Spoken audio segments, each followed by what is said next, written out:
audio mixer on this is different. Can everyone hear us now, please? Please say.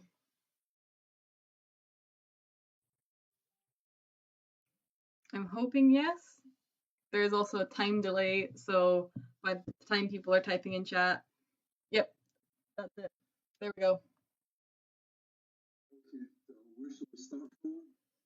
Start from the start again. I'm very sorry. Okay. So, this is the first Kendo talk. Hopefully, we will be able to have one of these every week for the foreseeable future due to lockdown. Currently in St Andrews, we're going under another lockdown from 7 o'clock today. So all of our teaching will be online and it's open to everyone. This is Jerry Kincaid Sensei, Renshi Rokudan from Glasgow, trains Taisodokai Kendo Club, and is also Norway's national coach. Okay. Good evening, everyone. Hi, guys. First of all, thanks to Izzy for organising this. Kendo is a very interesting martial art in many ways, one of which is very eclectic in that you get your Kendo, you get your influences from a number of teachers. Many martial arts, some of which I've trained in, very cultivate a one-on-one relationship between student and teacher. That's bad. You should travel to as many dojos as you can. You should assemble or assimilate your Kendo from as many teachers or many people that you can. You have things like YouTube now where you can look at specific techniques like Eiga Sensei, Ski, Teramoto Sensei, Semi-Men, Sumi Sensei, general demeanor.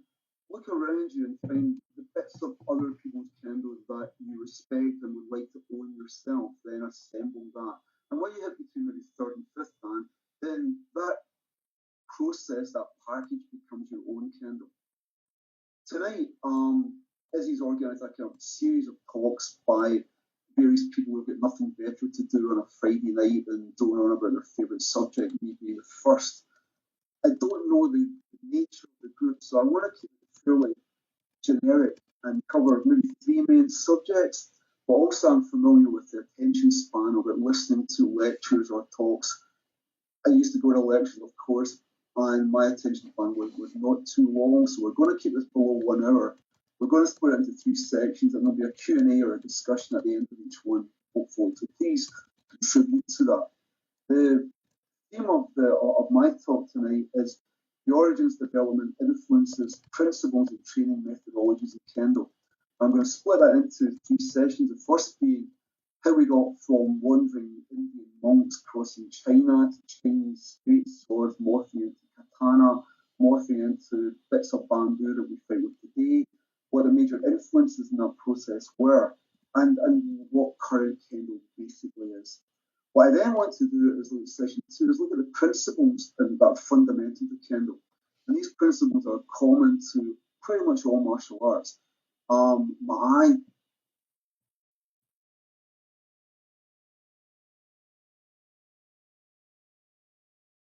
good.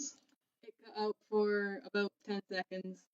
Okay, but I'm not going to do 10-second chunks again because I don't know which one it was. Okay. It's quite disconcerting talking to Izzy, but knowing that Izzy's monitoring who's listening, so it's like a third-party seminar, so bear with me. Third session, I'm going to look at training methodologies in and out of the dojo. Hopefully we've got Baz Strachan here. Baz is a very high grade, one of the highest grades in the UK, also Rokudan, past first time, but also a personal trainer. And he will have more to say than me on personal fitness and fitness training regime. But I want to talk about the aerobic, the anaerobic in Kendo, points of cardiovascular strength training, what kind of training that you can do with the dojo, things like weight training, but how to do it safely. And again, at the end of each session, what I want to do is stop and then give Izzy the opportunity to take questions or even open a discussion to whoever's out there. Hopefully there is someone out there. It's like tumbling, just going across a blank screen here. Okay, I'm getting the thumbs up. Okay, cool. So, start. Martial arts have been around for a long time. They're specific to most countries, but like creation myths and religion, each one has a kind of different take on it, but they also have a very common theme. The kind of origins of Kendo Chinese martial arts apparently were wandering Indian Buddhist monks who got to China preaching forms of Buddhism but found the monks were relatively lazy and implemented training regimes around fighting skills to basically improve personal fitness and discipline. And then that then formed things like Kung Fu, Wing Chun, Chinese forms of sword fighting. But the weapon of the choice at that point in terms of the sword was a double-edged flat sword, a bit shorter than a katana, and that was the kind of style that was used. Now, Chinese martial arts, I'm no expert in them. I've done a bit of cross training. The dangries I have are in Kendo, Judo, and various forms of Aikido, Aikijutsu, Aikijo, and Aikiken, which is like the staff form, but also the sword form in Aikido. Again, they are derived from this, so I can speak a bit about them, but I'm no expert on them. But the origin of Chinese martial arts tend to be animal based. So they look at fighting styles of various animals like tigers, cranes, that kind of thing, and the forms would form that kind of style. Japanese forms tend to look at the technique and name the style after the technique, whether it's power technique, whether it's different speed or skill sets. So we've got a fairly different take on that. Most Japanese martial arts are derived from China, as is a large part of the culture. The sword form originally moved across, I believe, in around about the 9th, 10th century, and again it was a double-edged flat sword. As metal metallurgy and understanding of alloys and laminates increased, the quality of the Japanese sword and the shape of it changed into what we are familiar with as a katana, which is a single-edged curved sword with a sweet cutting spot, which is a two-handed sword use. Now, one of the reasons it's two-handed was because if you look at a lot of cultures, if the sword wasn't of a particular quality, you would tend to have a sword and a shield. And you saw that in European fencing too, up until the introduction of very high quality steel. If you look at Toledo Spanish steel, then the form became almost like Mito, with a long sword and a short sword, or a long sword and a dagger. And that was a result of the sword not breaking when two swords hit each other. Up to that point, a sword hit a shield, it wouldn't break, it would maybe bend, but it was a different form. A Japanese sword, because you're using two sides to it, that you're on the emotive side, can both be an offensive and a defensive and then attacking weapon. So you could block attacks with the sword without the sword breaking. And that was a function of the way the sword was forged, in that the Morouchi, the thick part of the sword, was pulled very slowly. Now that retained elasticity in the metal. The edge was pulled much faster, which meant it could take an edge. So the sword itself was elastic enough in terms of it wouldn't break as part of contact, but it was sharp enough to be extremely lethal. And I understand it's viewed as the most effective edged weapon there is. Styles, there were many, many different sword styles, some of which you're familiar with, like Musashi, Itoru, Onoha Itosai, which are a single cut win. Many, many forms, and the underlying principles were based in Zen Buddhism, in that you were fighting some individual with a 4-foot open razor. The way that you could win, the way you could apply your technique, apply your training without panicking, would be to have full control of your emotions: fear, doubt, anxiety, surprise. So mental conditioning was extremely important, and that's carried on into modern Kendo.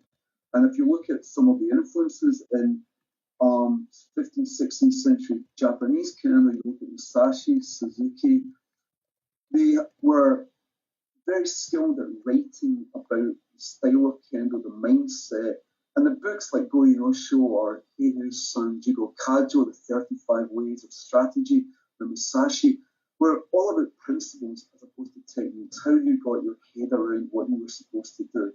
And the idea of Aiuchi, if you have a mindset that is very strong and immovable, Fudoshin, and you have a skill set, you will defeat anyone who doesn't possess the same mixture of skills.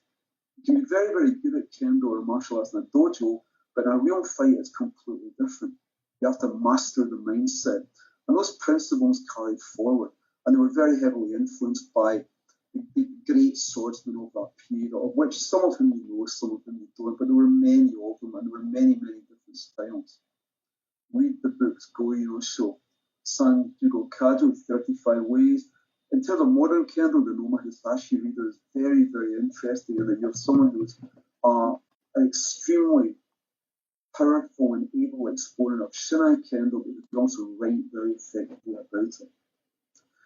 How do we get from a katana to a Shinai?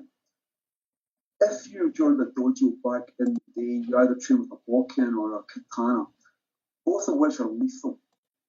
You either, if you get struck with a katana or a bokken, then medicine wasn't where it is today.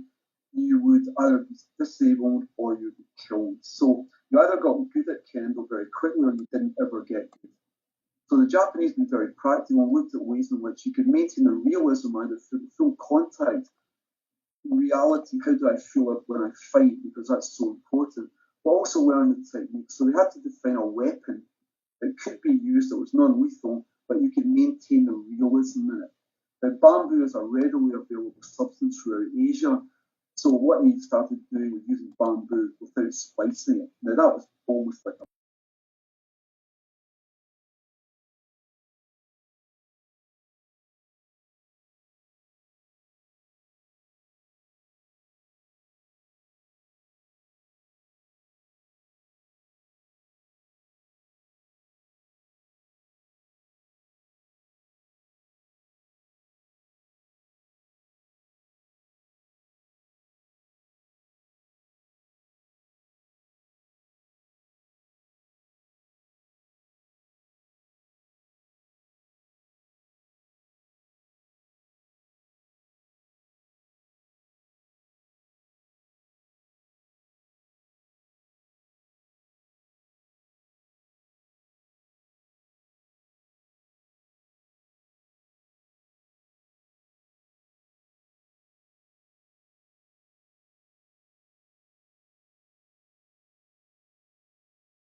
Apparently you're muted again. I don't know why.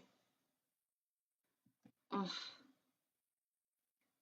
Let's see if you just continue saying something and let's see if that's any better. okay. I don't do just a microphone test, but can you hear me? Okay. And then there's also a delay because I'm assuming that's it working now. Okay. Okay. Any feedback on where we got up to? Not particularly, but I think it probably cut out round about just after the Meiji Restoration because I got like 90 seconds after then. Okay, so are we good to go now? I hope. Okay, so Shinai Kendo became codified. The style of Shinai became standardized. Up to that point, you could use a Shinai of almost any length or even a Kodachi. The kata forms were standardized and it then became part of a structure which morphed into the Zenyon Kendo Remi. And that's how we got from wandering Buddhist monks from India through to double-edged flat Chinese swords, through to katana, through to the influence of the Musashi, Itosai, the development of the Fukuro Shinai, which is what the forced by Shinai is, and the codification of it into 39, 38, 36 Shinai as we have today. Now, that's the first part of the talk finished. Before I move on to the principles of Kendo, I want to just make sure everyone's heard it, but also open it out to some questions or any discussion. So over to you, Izzy. Okay, so there's still going to be a little bit of delay, so I'm going to just switch this to a different scene so that I can put the Discord from this screen to another one quickly so that don't randomly leak my chat, which I've already done by accident. Because obviously, professional over here. You did a great job. Don't worry. This will always happen. Yeah. Okay. It doesn't look like there are any questions so far. Is there anybody out there? There are 13 people watching. Okay. Minimum. And this this will be recorded and then uploaded later on as well. Okay. Mm. Any questions? Please, one question minimum. Come on, guys. Oh, doesn't look like they're paying attention. That's why there's no questions, obviously. Is Barry there? I don't know, but Gareth is definitely there because his username is Gareth Spears, which is. Gareth is quite nice. He must have a question.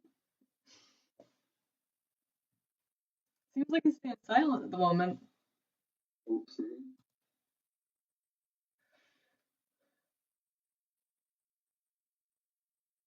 Oh, come on. Can everyone still hear?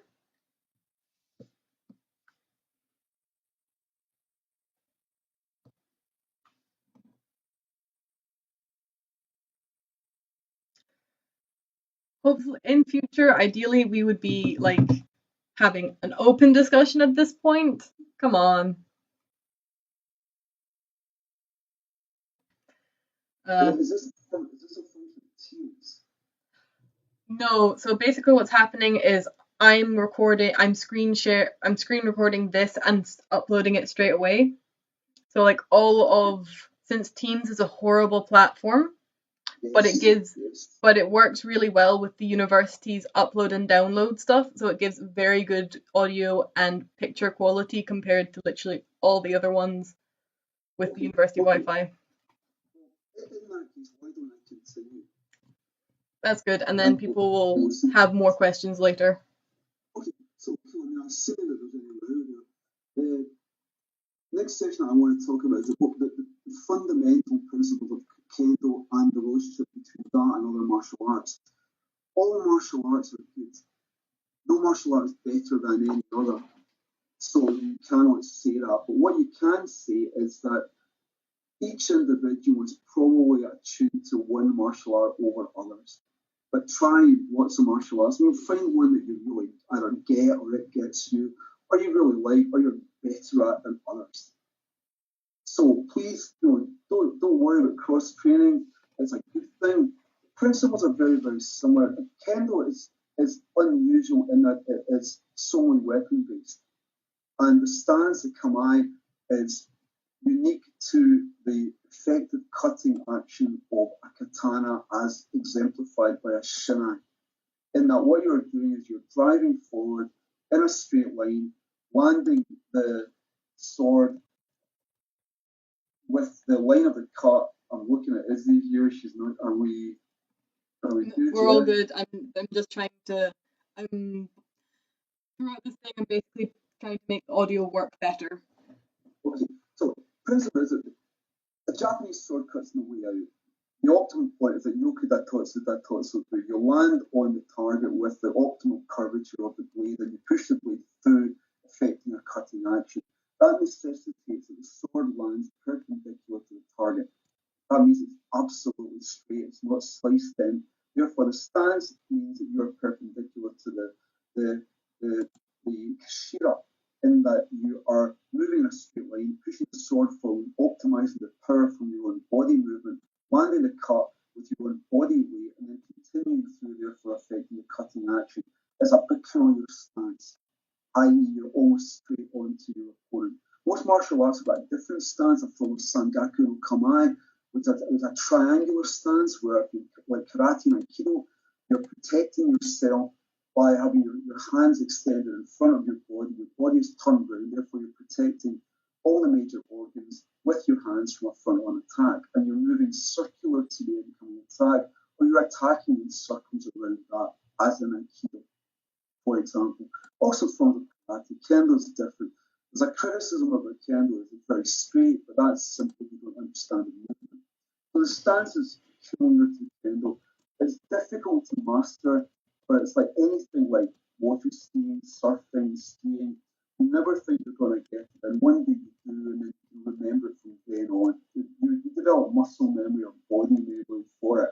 And one of the biggest things for beginners starting Kendo is to master this basic movement. The bad news is that it requires coordination between right and left, up and down, forward and backwards, hands, arms, body, head. Everything is involved at the point at which you effect the cut. So you're channeling a lot of energy at the cutting action of the sword. Now, if you do this properly, I'm 90 kilos, and we used to do pressure plate movements when I was in GB team. If you land this properly, you can put 1,000 to 1,200 pounds per square inch through the cut. It's a very, very powerful movement because it's not just the sword that lands, it's your body weight and also your forward momentum.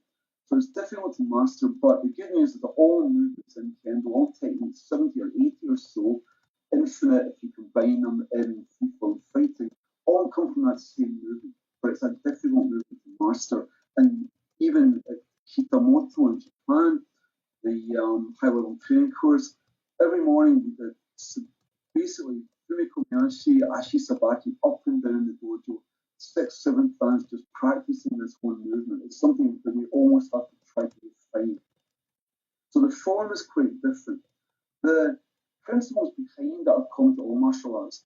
Ma'ai, the distance between you and your opponent, the idea is to be in a distance sympathetic to you, but to keep your opponent out with range of you. Sen, the timing needs to know Sen at what timing, what are the times that you want to cut.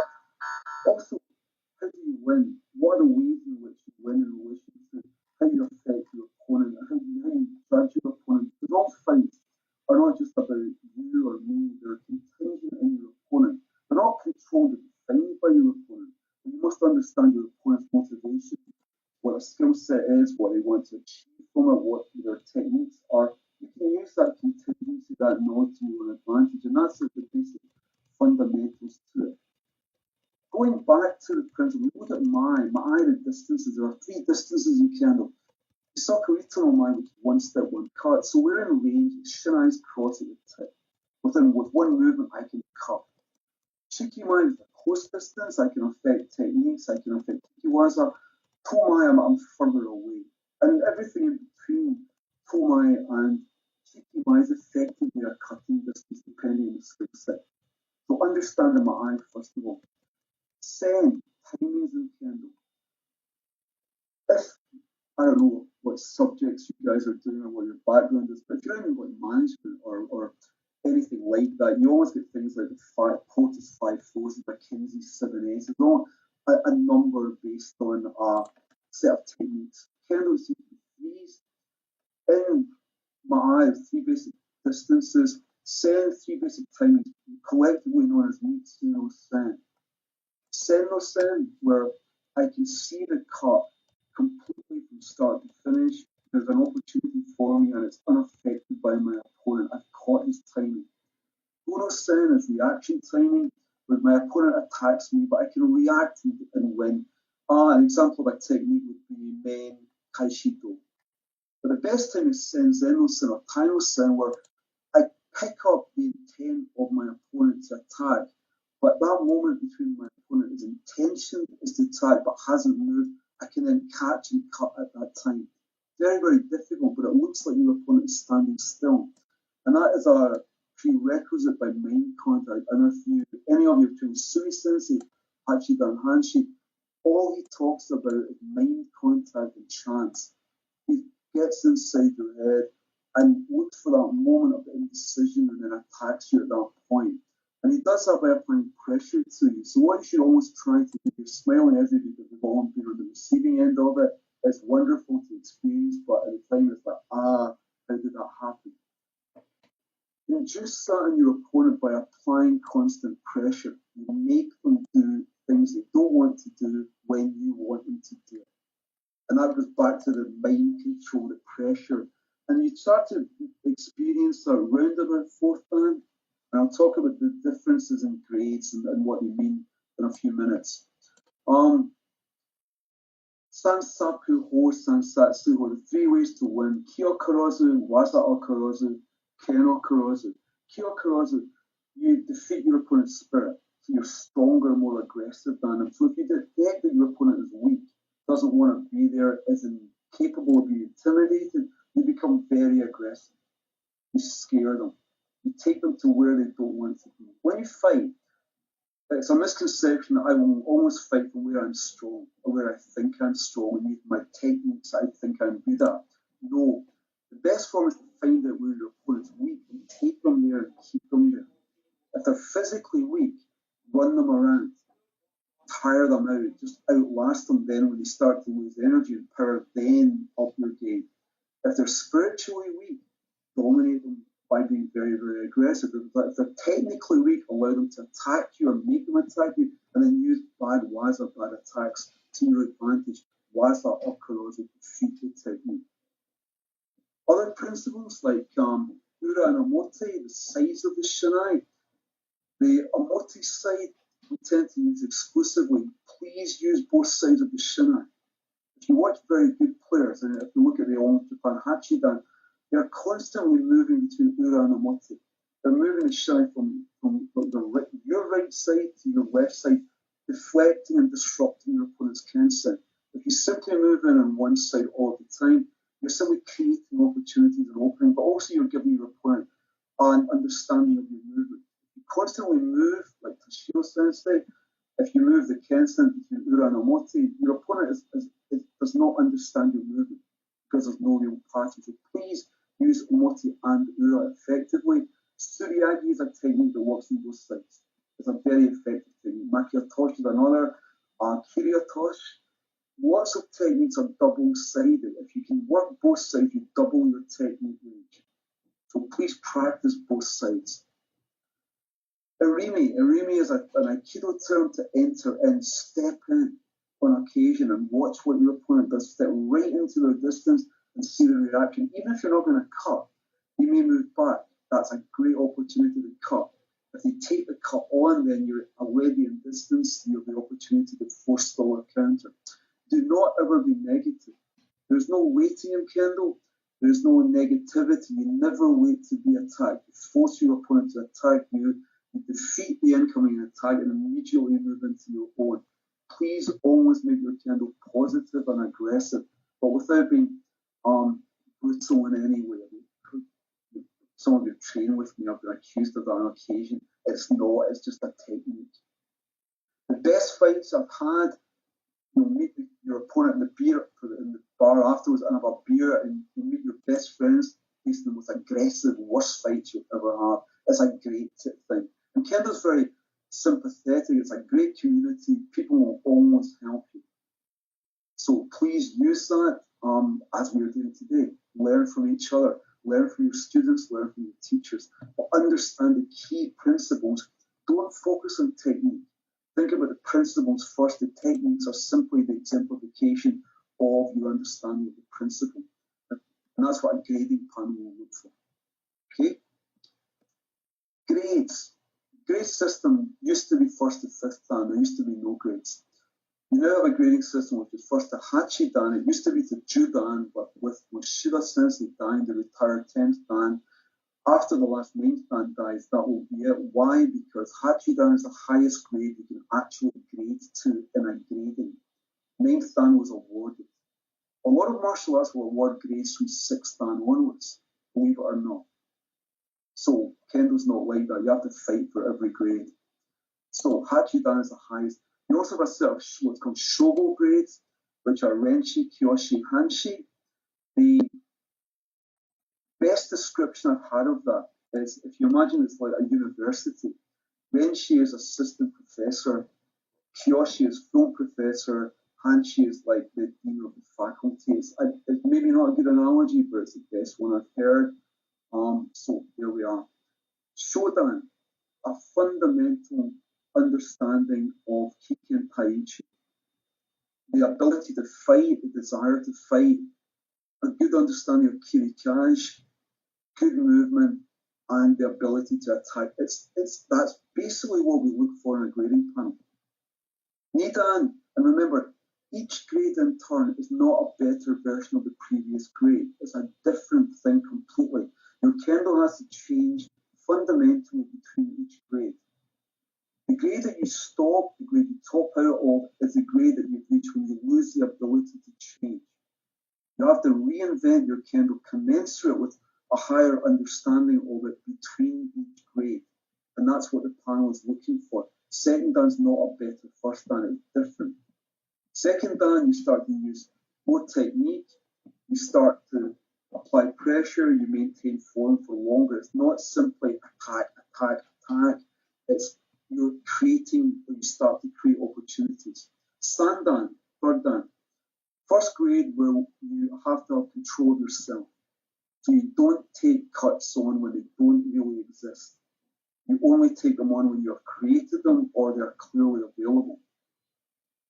You're not expected to have control of your opponent, but you should have a very good mastery of Kiken Taichi, Yokuda Totsu, Daitotsu Bui, Tenuuchi, an understanding of pretty much all of the major waza sets, Semi, Suriagi, Kiriatosh, Oseru, Fureru. That's what we're looking for. So you understand all of the major technique sets. And that is effectively, you really a dan grade in effect. Yondan is classified in Japan as Yudansha. What that means is you now have to start to try to control your opponent via your own pressure, via your own style, your own dignity, your own presence. So by that I mean you can make them attack you. Ibana Waza, Ojiwaza is not me waiting for you to cut. It's me forcing you to attack me when I want you to attack and where I want you to attack. If I let someone attack me when they want and what they want to go for, it's unlikely I can beat it. I can maybe block it, but I'm much slower than most of you guys now. I would not be able to affect an effective response. However, if I force you to attack with pressure, when and where I can defeat it, I can make it look as if I have full control over you. So Yondan is when you start to have that. Godan, the description of that I got before my Godan grade in Kitamoto is you must destroy your opponent's form.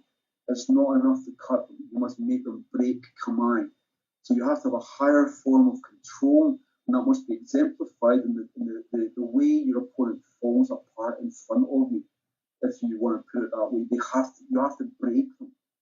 Not easy. I was given that advice the night before the grading. I thought, oh, wow, and it changed the way I thought about Kendo completely from then on. I just thought I could do good shiai, therefore, if I beat my opponent on pass. It was a revelation to me, and it changed my Kendo overnight. Rokudan, you get complete control of yourself, complete control of your opponent. You cannot hit and miss. In all of these gradings from maybe third dan onwards, you're looking at 6 attacks, 2 points, and they have to be different in a 90-second fight times 2. Nanadan, I'll tell you in class. I understand it's Rokudan with a bit more style, so I have to develop a bit more style. Hachidan, more people have been in space than have passed Hachidan. It's the highest level of exam in Japan. It's got the lowest pass rate, even including the Tokyo University law exams. Pass rate, I believe, is 0.4 to 0.6%. And it's over 2 days. So, session 2, principles, description of some of the major principles and breaking them down, Sansatsu Ho, Sen, Ma'ai, look at the grade structures. I'll stop here, finish this part, and again, hopefully someone's listened, and if there's any questions, over to you.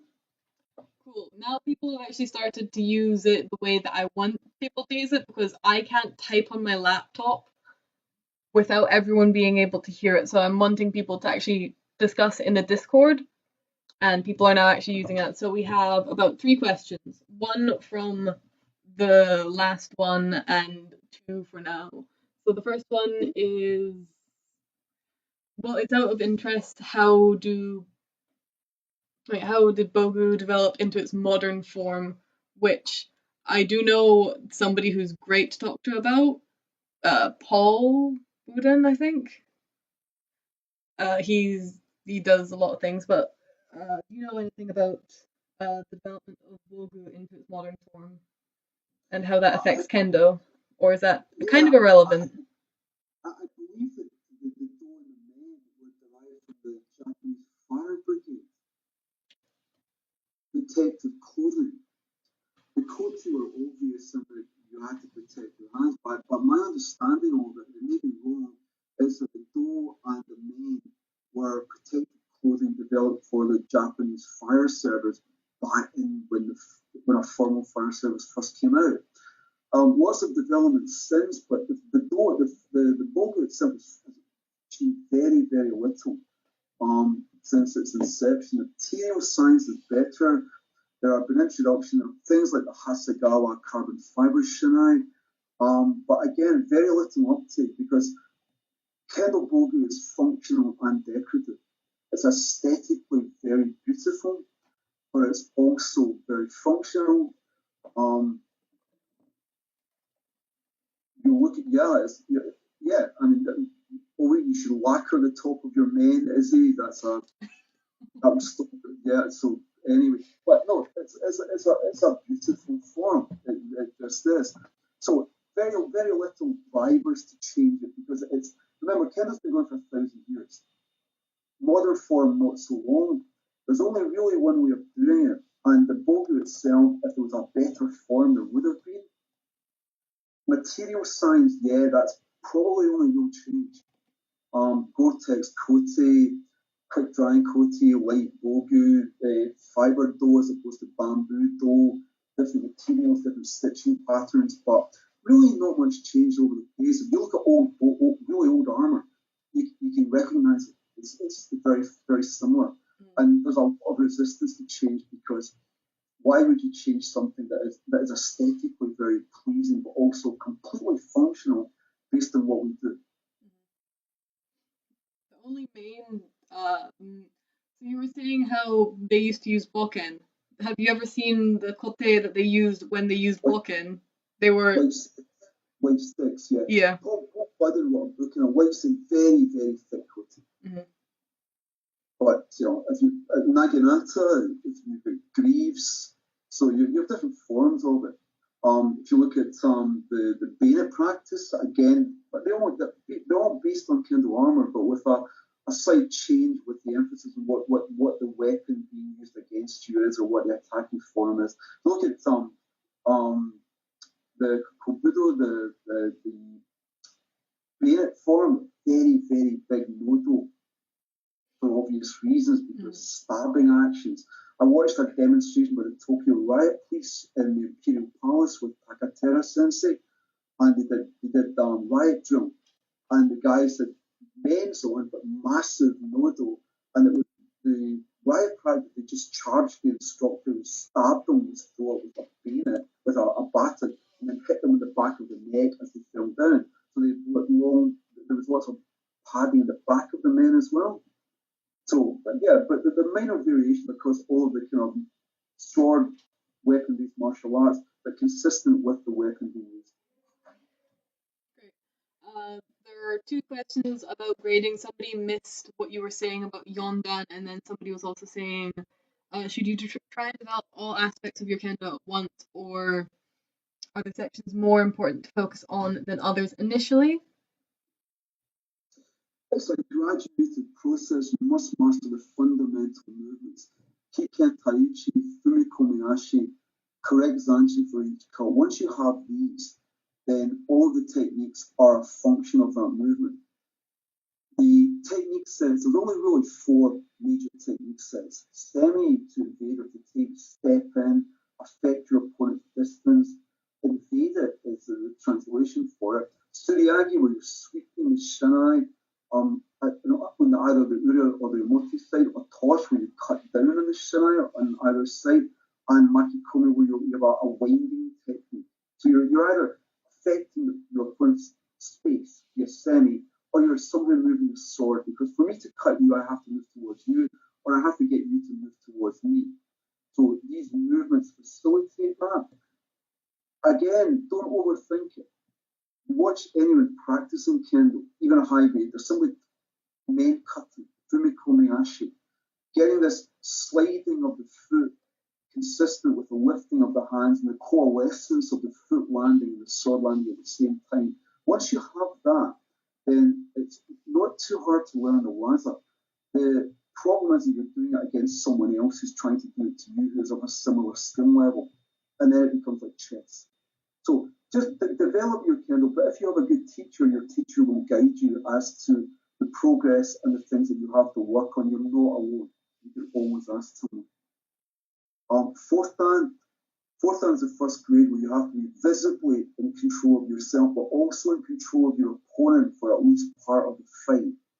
So you must affect your opponent in such a way that they attack you out with their timing, or you can make them freeze when you attack them. It cannot be equal. You have to win it, but you have to win it in a certain way. And it's based on the application of pressure and mind control. You have to get inside their head based on the way you look, the dignity, the kigurei, the presence, the way you hold yourself, the kiai, the way you move, or just kisim, it's the way you use your sword to disrupt and misdirect them.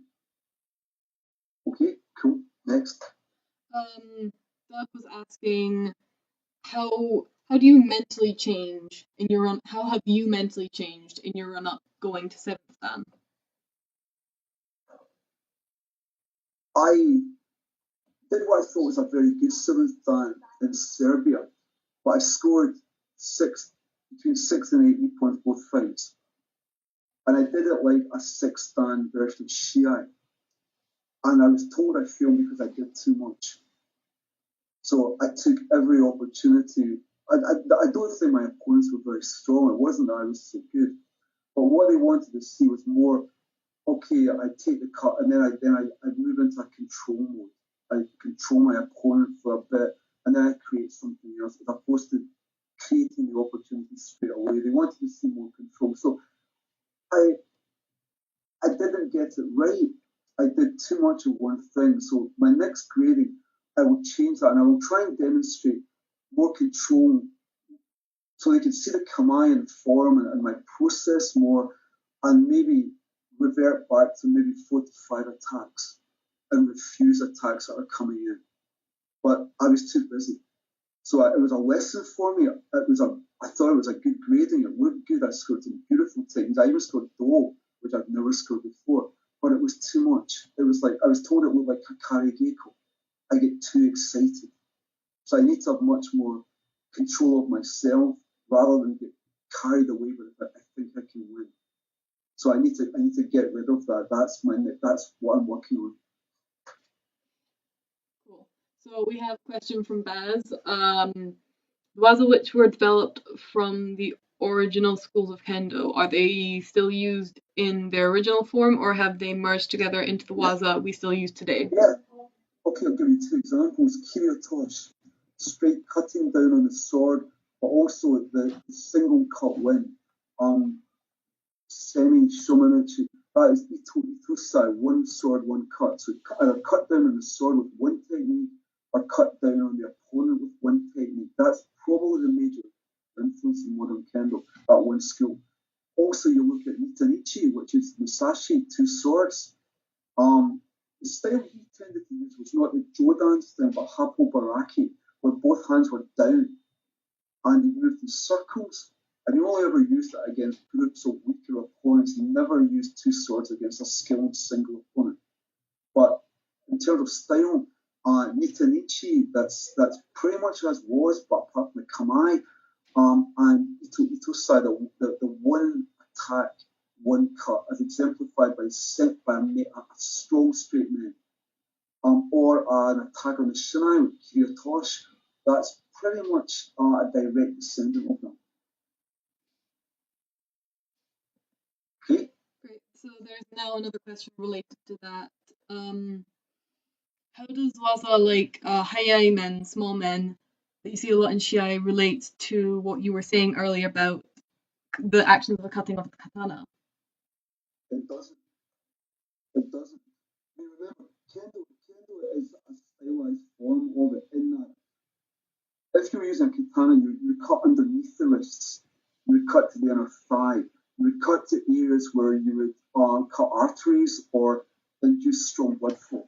You wouldn't necessarily have to kill your opponent. You would try to disable them to the point where you could simply, at that point, you could take your time. So the areas of attack would be different with an actual edge weapon. You would cut underneath the arm or underneath the coating. You would cut to the neck as opposed to the head. You would cut to the arteries. You would cut inner thighs, that kind of area. So the attack areas are different, therefore the technique sets are different. Shiai Kendo, you try to keep it very close to original Kendo as possible, and you change the rules. For example, the block when you block this way, that's now banned because it blocks all of the major attacks that you saw a lot in university Kendo. So they try to stop it becoming a purely sport form. If you look at karate, now it's like bouncy tick. There's no real power in it. But you look at real karate, it's a fierce martial art. But really small kowaza, it's about winning shiai. But remember, that's what we have to do. Shiai Kendo and Keiko and grading Kendo, you can view it as all the same, or you can view it in a slightly different way. I tend to view it as different because the outcome is different. The outcome in Keiko is I try to learn and practice technique. The outcome in a Dan examination is I try to demonstrate my understanding of Kendo. The outcome in Shiai is I want to win. So the way I fight in each of these three different areas is different. I'll do Shiai Kendo completely different from the way I would do Keiko or a grading. It's okay. It's different. But remember, your Kendo is your Kendo. Your understanding of Kendo is your understanding of Kendo. It doesn't have to be anyone else's. Okay? Good. That's great. And the 3-point block is called Sample Memory for anyone who is interested. Sample Memory. Yeah. If you watched a few years ago the University Championship, Hajime, they both just stepped straight in, and it stayed that way. And it became really common because Tokyo won by just using that one technique. So we have another question. If somebody struggles with overthinking / paralysis because they're thinking too much, is it better to focus on spirit or an energy firstly, to the potential exclusion of widening the range of waza? I will quote my friend and teacher Matsumoto Sensei.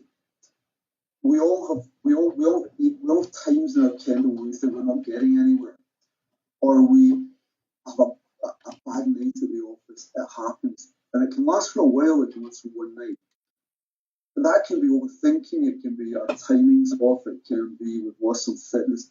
Matsumoto Sensei's answer to all of these things is go back to fundamentals. Go back to just affecting semi-men. Everything in Kendo is in semi-men. And what he said was any time that he was confused or he felt his Kendo was going nowhere, he would suddenly go back to when he was doing Keiko or fighting, he would just look for semi-men and not think about anything else. And when the semi-men started to come back on, then it meant that he'd resolved that problem and everything else again started to work. Now that's the best advice I've been given. You give all the psychological thing, well, go meditate, go and do whatever that gets your head right. But we're doing Kendo, so the solution for a Kendo problem is in Kendo. And what I always tried that, go back to fundamentals, just reduce your Kendo to the most basic cut semi-net. And just do that until it works, then everything else will. So following on from that, what would you say is like the best way for a beginner to kind of do that kind of stuff? So especially my perspective is from the ones who started last year in university and now have basically gone half a year and then not much training. So how would you really say that they should be improving their Kendo when they're coming back to the dojo or like when they're wanting to improve?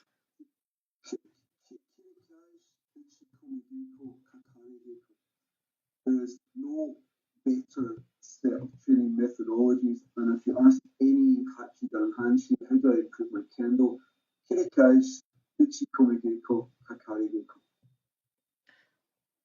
I was more wanting you to describe how, because you've described this to me, it's like how you mentally, like when you haven't got the muscle memory yet, the real beginners, how you basically go X, Y, Z?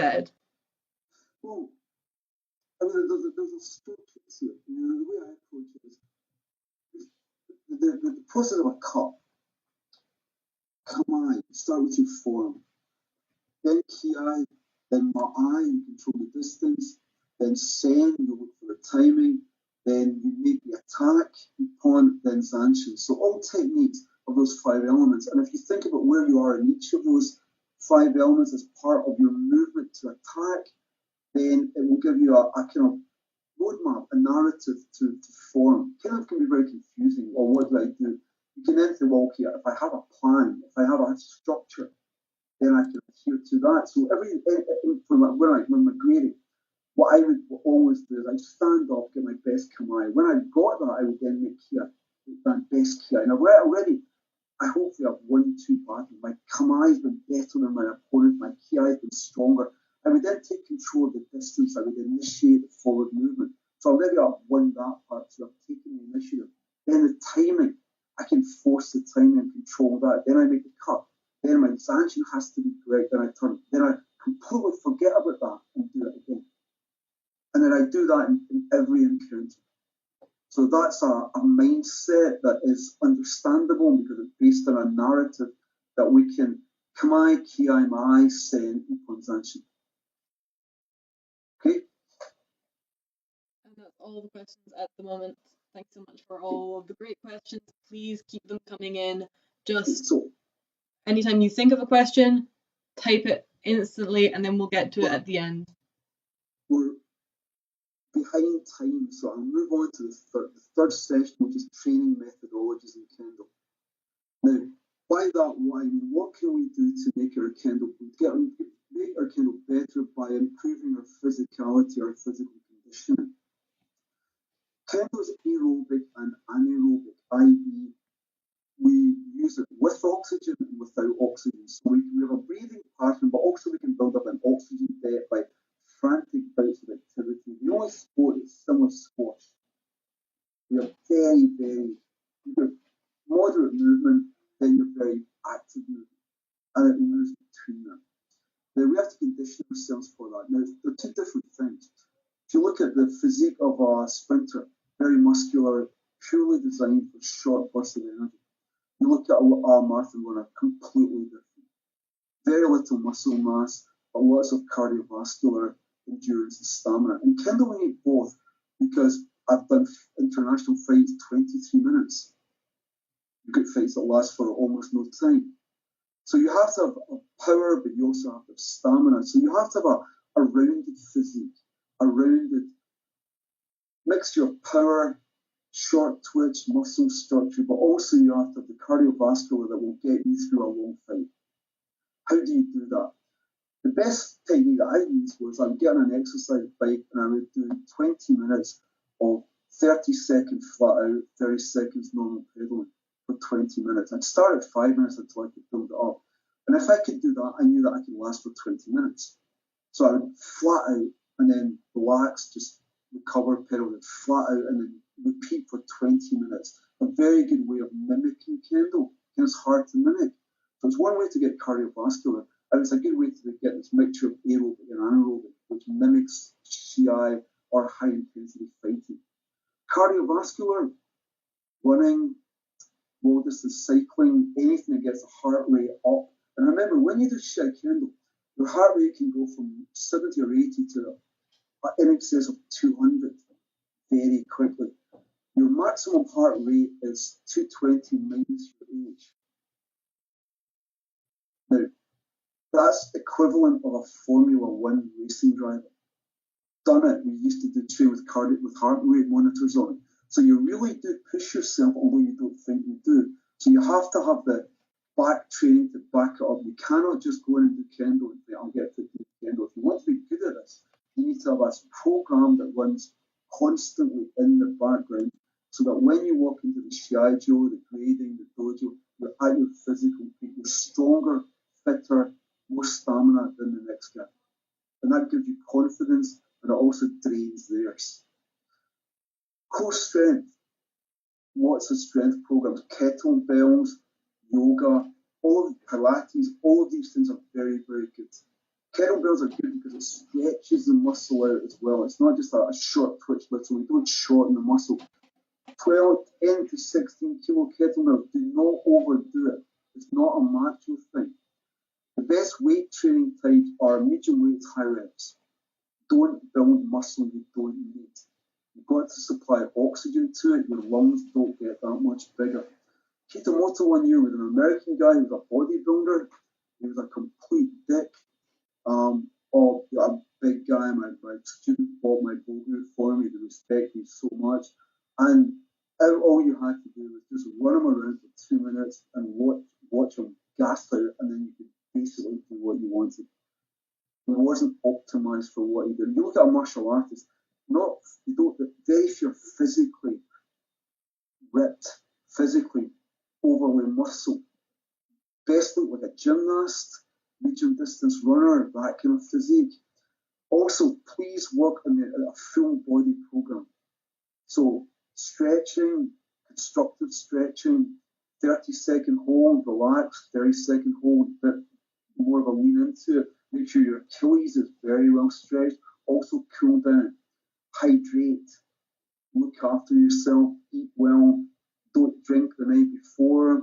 Well, I'm saying that now. Barry's probably laughing in the background because we've both done that many times. But core strength, cardiovascular, the bike is a great exercise form. Do weights, but do weights sensibly. An all-round weight training program using free weights machines, but medium weights, high reps. Many instances of guys in my club that went away, got a weights training from, got into the gym, showed off, and injured themselves. So, all-round training program. Staburi, you do all of that in the dojo. What I'm talking about here is what you can personally do to give yourself an edge. Because that's what we're trying to do here. We're trying to give ourselves an advantage over an opponent. One way to do it is to be fitter, to be able to last longer, to be physically stronger. All of that works. Questions? So far, none at the moment, but I'll ask a question. What did you find hardest to actually get into other people's heads when you're teaching them? It depends on the individual. Kendo's strange in that, don't take this the wrong way, but it's an intelligent person's martial art. It's not power based. Most people who have done Kendo have done another martial art before it, and in Europe, not so much now. When you start Kendo when you're in your 20s or late teens, Japan 5, Europe's getting there now. But most people are gravitated towards Kendo or who get really into Kendo think about it. They think about Kendo a lot and they're capable of thinking. They can analyze their Kendo. They can analyze why they do it. And they understand that it's not something that you'll ever master. Still there? Yep. Okay, you're not moving. So, the mindset and understanding that your biggest opponent is yourself. You've got to defeat yourself. You've got to make yourself do the hard yards, do the training, not just show up when you feel like it. So, Sumi Sensei, how did you pass Hachidan first time? I was never injured. I always went to training. Don't be lazy. That's the biggest thing that I find difficult to understand. Why people dip in and dip out. You cannot expect to train or not train and get better. Kendo's a zero-sum game. You get out of it exactly what you put in. There are no cheats. There are no shortcuts. There's no way that you can improve by not training. Quote Musashi, the way is in training.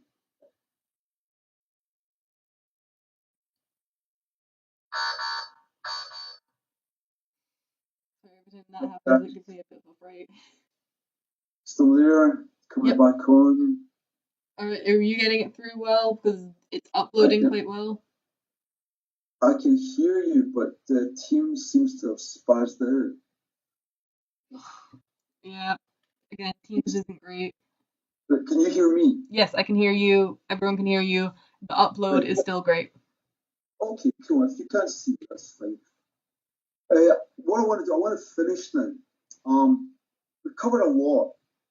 Izzy's got this on, got it recorded, so please watch it again. Most of you will be friends with me on Facebook. If you've got any individual question, I'm very happy to answer them. If I don't know, I will find out. Thank you for attending this. Thank you for listening to me and participating. And I hope it was something worthwhile for you. Thanks. That's pretty much it.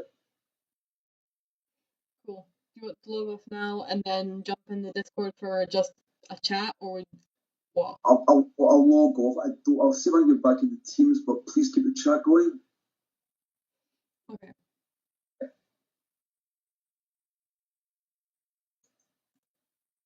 Still there? Yep, still here. Right, I'll hang around for a few minutes just to see if there's anything anyone's interested in. Yes, we do have some questions. Okay. So with Team Norway, did you prescribe training programs based upon somatotype and physical condition, or did you prescribe generic programs for all? No, what I did was before I went, I got them to send me the videos of all of the fights for all of the team members across both teams. I then analysed all of the fights and looked at what cuts they were scoring with, what cuts were being scored against them, and I broke it down by individual X. Average of 10 fights, they won 3, lost 7, they were losing to Banawaza, and they were tending to be cut towards the end of the fight. Person B, they were losing straight away, quite quickly, again, the Banawaza. So what does that say? It says that this first person, they were physically not fit enough, were losing concentration towards the end of the fight. Person B, they were losing quickly, they weren't concentrating. So they are very simplistic analysis of two different types of shiaisha. But what I did was I took all of the maybe 18 people and I watched an average of 8 fights per person, and I noted every key point in every fight and noted what cuts were scoring, what techniques they were using, but what techniques and cuts were being scored against them. That allowed me to build up an individual profile against each one. I then explained that profile to them and gave them an individual training plan. And what I was trying to do was get the ratio of attacks to each one up. Their ratio was about maybe 8 to 10%. So of 100 attacks, we were scoring 80 points. To be a successful shiaisha, you need to have 60% success in terms of attacks to each point ratio. Now that means that you're not being scored on also. So I had to get across to them when they attacked, they were vulnerable. They had to only attack when they were sure. We then looked at the technique sets and skilled them up. The average grade now across both teams was 4th down. It was 2nd down when I started. They're now getting out of the pool or getting to that point. Small country, but great people. They bought in. The main thing about Norway is they bought into it. They believed in it and they got the results. And they went away. I mean, I'm only there every 8 weeks. So I was only there every 8 weeks. I'll be back hopefully in December. They have to do the work on their own. But I was getting video analysis. The dojo leaders bought in. But no, it was an individual training plan because you cannot apply a generic plan to a team because the team is made up of individuals. They will have strengths and weaknesses. There'll be mentally differences as well. For example, I mean, most of you know Mariana. Mariana, when she's emotionally drained, she fights best. When she's happy, she's not so good. She wouldn't mind me saying that. But we all have ways in which we motivate ourselves.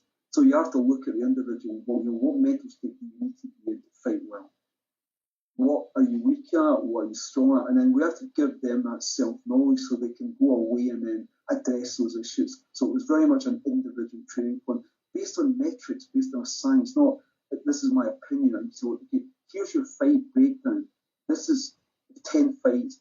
This is you were getting cut on average 30.20 seconds. Why is that? So that was the way it was presented to me. Thank you. There's 2 more questions, and then I think that'll be the end. So okay. What's your opinion on weighted equipment for training? No.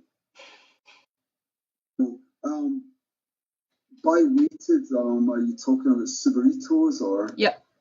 Okay, I've been using a Subarito in lockdown just to keep my physical strength up when I couldn't do Kendo. We've now been doing Kendo for 2 months in grass, so I've stopped using the Subarito. I of the opinion that it's good in terms of loosening up your shoulders, loosening up your body, but don't overdo it. Train with the weapon that you're going to use, which is a 500-gram Shinai. If you're used to using a Subarito, your technique won't change because the weight distribution is different. Out of necessity, I used it. I did a 1,000 kilo Suburi a day. I did 500 Suburi with a 2 kg Subarito, just to keep me physically and get my retain muscle memory. But as soon as we started doing Kendo again, I stopped. I'm back to using Shinai. But that's my opinion.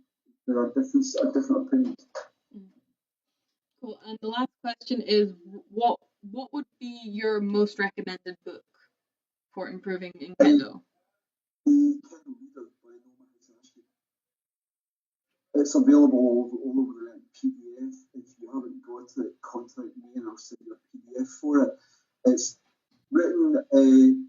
Guy died when he was 29. He was a prodigy, won the Emperor's Cup.